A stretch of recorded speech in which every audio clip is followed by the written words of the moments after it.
मध्यकालीन साहित्य। तो यहाँ पे जो है हमें मध्यकालीन साहित्य के विषय में जानकारी दी गई है। उत्तर भारत में मध्य युग की शुरुआत में संस्कृत साहित्य की भाषा बनी रही।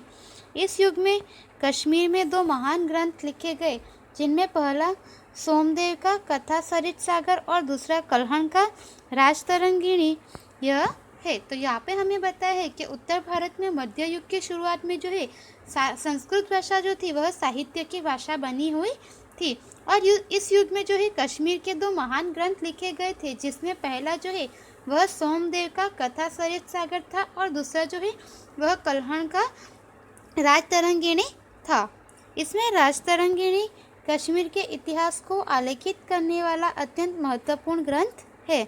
सही अर्थ में वह भारत का सर्वप्रथम ऐतिहासिक ग्रंथ है।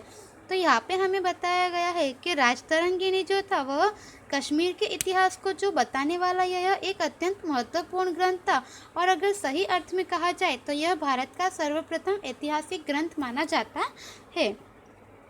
इस समय की दूसरी महत्वपूर्ण रचना जयदेव का गीत गोविंद है, जिसकी गणना संस्कृत के सुंदरतम काव्य ग्रंथों में होती है। इस समय उपभ्रंश हुई भाषा में से आधुनिक भारतीय भाषाओं का विकास शुरू हुआ। तो यहाँ पे हमें बताया है कि इसी समय में दूसरी महत्वपूर्ण रचना जैसे कि जयदेव का गीत गोविंद है, और इसकी जो गणना है वह संस्कृत के सुंदरतम काव्य ग्रंथों में होती है। और इस समय में अपभ्रंश हुई जो भी भाषा थी उनमें से आधुनिक भारतीय भाषाओं का विकास शुरू हुआ। मतलब कि आधुनिक भारत में जो भाषाएं बोली जाती है उनमें से कई भाषाओं का जो विकास था वह मध्यकालीन के समय में हुई थी।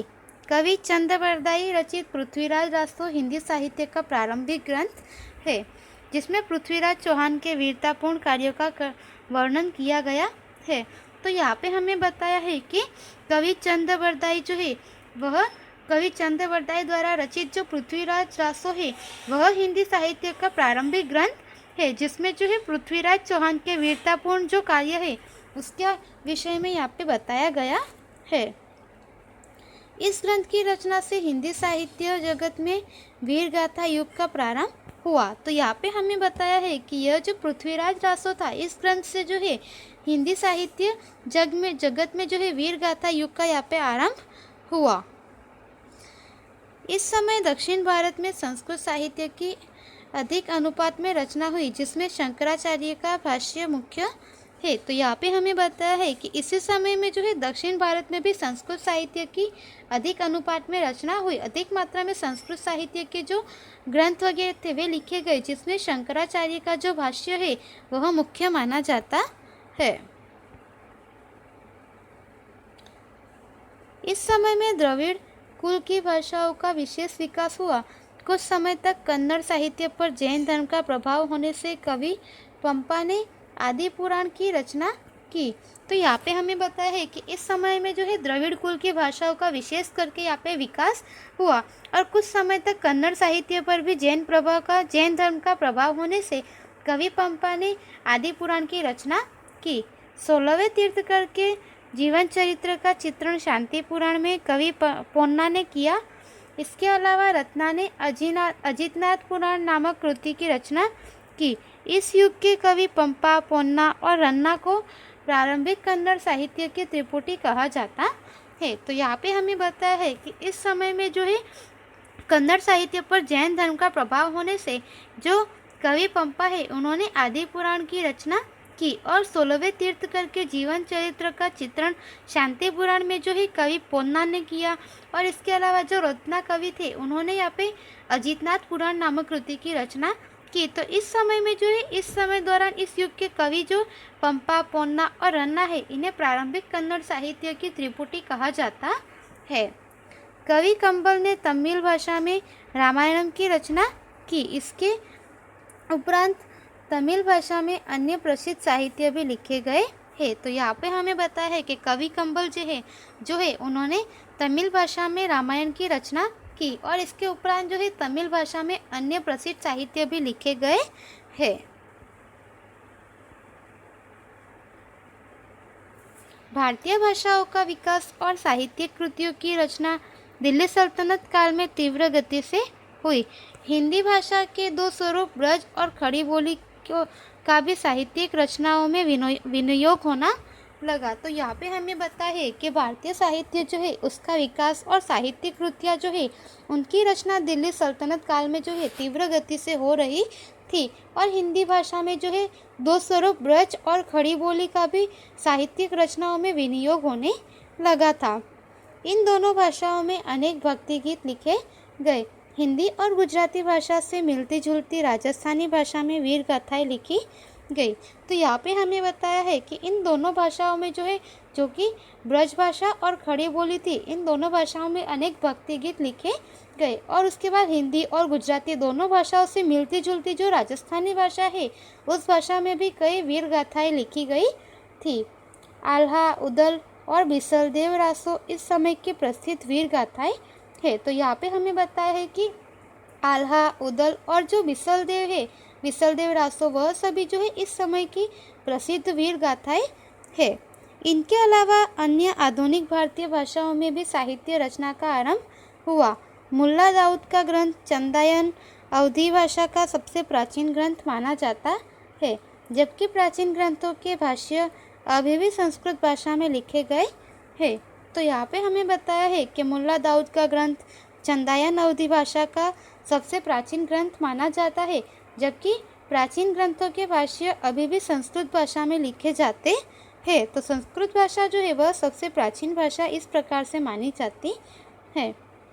फारसी दिल्ली के सुल्तानों की राजभाषा थी। तो यहाँ पे हमें बताया है कि दिल्ली के जो सुल्तान थे उनकी राजभाषा जो है वह फारसी थी। उनके साहित्य के प्रभाव से अनेक शब्दों का समावेश भारतीय भाषाओं में हुआ। इस युग में कई इतिहासकारक हुए। तो यहाँ पे हमें बताया हुआ कि उनके जो कि दिल्ली के सुल्तान थे, उनके साहित्य के प्रभाव से अनेक शब्दों का समावेश भारतीय भाषाओं में हुआ। और यह जो युग था, यह इस युग के इतिहासकार हुए। ज़ियाउद्दीन बर्नी ने तारीख़-ए-फ़िरोज़शाही की रचना की, जिसमें खिलजी और तुगलक वंश के राज्य का विस्तृत वर्णन किया गया है। तो यहाँ पे हमें बताया है कि ज़ियाउद्दीन बर्नी जो है उन्होंने तारीख़-ए-फ़िरोज़शाही की रचना की थी, जिसमें जो है खिलजी और तुगलक वंश जो है उनके राज्य का विस्तृत वर्णन जो था उस समय का, वह वर्णन किया गया है। उन्होंने राजनीतिक सिद्धांतों पर फ़तवा-ए-जहांदारी नामक ग्रंथ भी लिखा। अमीर खुसरो इस समय के सबसे महान साहित्यकार माने जाते हैं।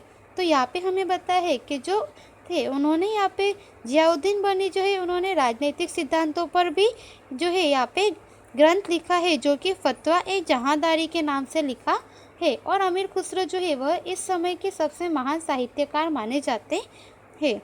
वे एक कवि, इतिहासकार, रहस्यवादी, संत और संगीतकार थे। तो जो अमीर खुसरो थे वे इस युग के एक कवि की तरह जाने जाते थे, इतिहासकार थे, वे रहस्यवादी थे, संत और संगीतकार भी थे।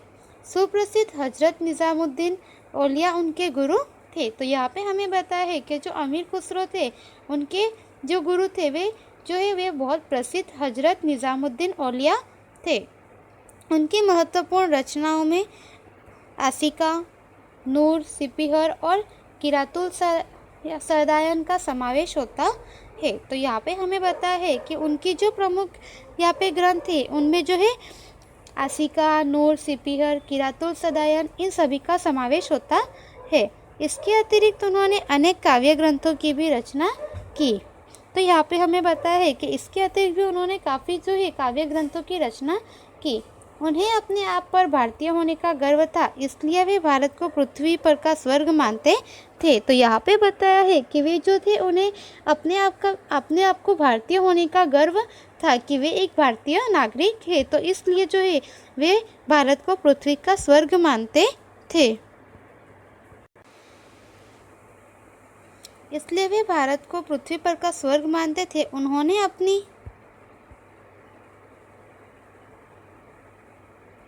पुस्तकों में भारत का वातावरण, उसकी सुंदरता, इमारतों और ज्ञान विज्ञान की खूब प्रशंसा की है। तो यहाँ पे हमें बताया है कि वे जो है भारत की जो है सुंदरता, उसके वातावरण की और भारत की इमारतें तथा तत्वज्ञान जो है उसकी काफ़ी प्रशंसा जो है अपनी पुस्तकों में की। वे दृढ़ रूप से मानते थे कि हिंदू धर्म का सारा तत्व कई तरह इस्लाम के साथ मिलता जुलता है। वे दिल्ली के निकट क्षेत्र में बोली जाने वाली भाषा को हिंदवी कहते थे। तो यहाँ पे हमें बताया है कि वे इस तरह से मानते थे कि जो हिंदू धर्म है उसका सारा तत्व जो है कई तरह से इस्लाम के साथ मिलता जुलता है, इसलिए वे दिल्ली के निकट क्षेत्र जो है वहाँ पे बोले जाने वाली जो भाषा थी उसे वे हिंदवी कहते थे और उसे अपनी मातृभाषा मानते थे। तो इस तरह से दिल्ली के निकट बोली जाने वाली जो भाषा थी उसे वे हिंदवी कहते थे और उस भाषा को वे अपनी मातृभाषा मानते थे।